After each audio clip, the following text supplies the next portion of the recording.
Milton Keynes might just be the weirdest city in the UK. It's known nationally for its weird layout and is often the butt of jokes.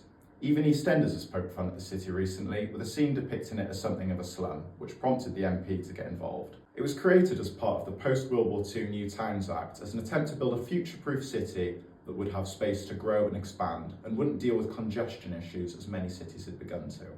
It's known for its wide, straight roads, roundabouts and car-centric infrastructure, but why is it so weird? And why do some people hate it so much? Let's find out.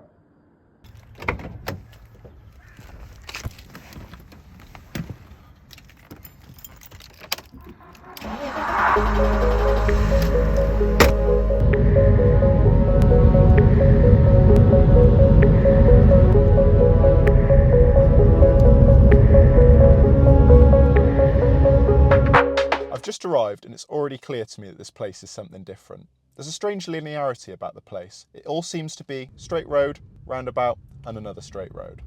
The first thing that strikes you has to be that grid structure. The city is made up of 11 vertical roads and 10 horizontal ones, like this. Where they meet, roughly every kilometre, there's a roundabout. This forms a grid structure. The use of roundabouts here was a deliberate one. When the city was being constructed, traffic and congestion were becoming major problems in older cities. When they came to design Milton Keynes, traffic flow was a top priority. By using roundabouts, traffic lights are eliminated, enabling a faster flow of traffic. It's not hard to see why a roundabout is much better at keeping traffic flowing through a junction. Just think of all the time you've wasted stopped at a red light while no cars are coming the other way. The use of these straight roads in a grid also enables higher speed limit, which keeps traffic moving faster. A grid also spreads out the traffic load over multiple different roads. Instead of using one road from east to west or one road from north to south, it's spread out across multiple. Obviously, these roads aren't very pleasant to walk along, but that's not their purpose. The roads that make up the 1 kilometre grid are simply there to enable fast movement between different parts of the city. Within these squares, however, there is a smaller network of roads that make up an even smaller grid.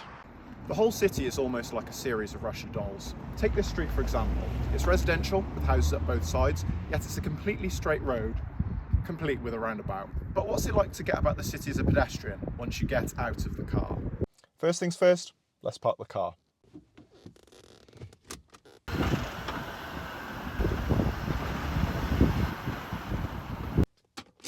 Well, that wasn't very hard. The city has thousands upon thousands of car parking spaces spread across countless car parks. You'd expect that given how much you're incentivised to drive here.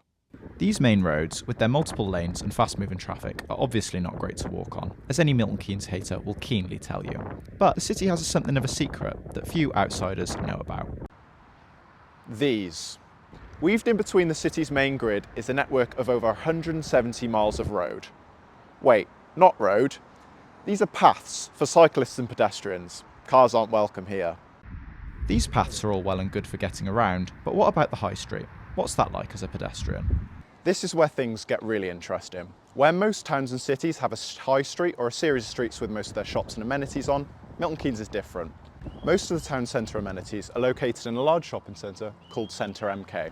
This is the UK's 17th largest shopping centre by area, which makes it to be a little less than half the size of London's Westfield. With over 170 shops, it's certainly got more options than most high streets.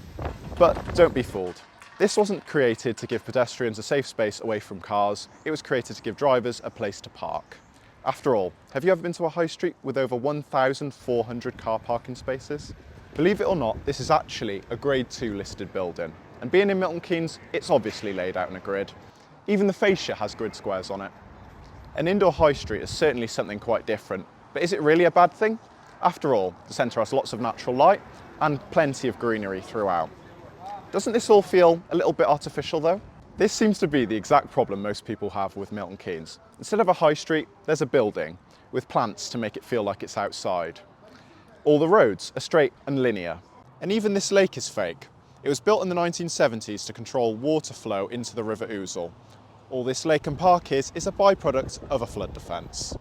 So yeah, it's a bit artificial, but does this really matter? After all, the city's easy to navigate, has over 170 miles of cycle paths, and has plenty of room for future expansion. You can even shop on the high street without getting wet. And while it might not be the most attractive city for people, There's clearly something that's attracting businesses here. Big high street names such as Argos, Domino's and Sainsbury's all have their head offices here. And those are only the small names. The Volkswagen Group, which is by some metrics the world's largest automaker, didn't choose Birmingham or Manchester or even London for their UK headquarters. They chose Milton Keynes. Though Milton Keynes is popular with big business, it's also popular with entrepreneurs. 62.3 businesses per 10,000 people are registered here, while the average for the rest of the country is just 54.3 per 10,000.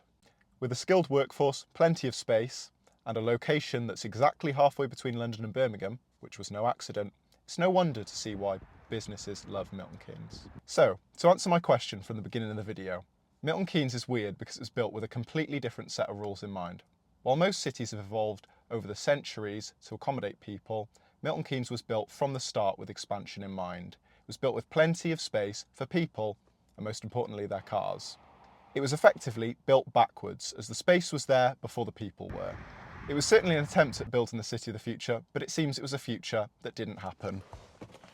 Get me out of here.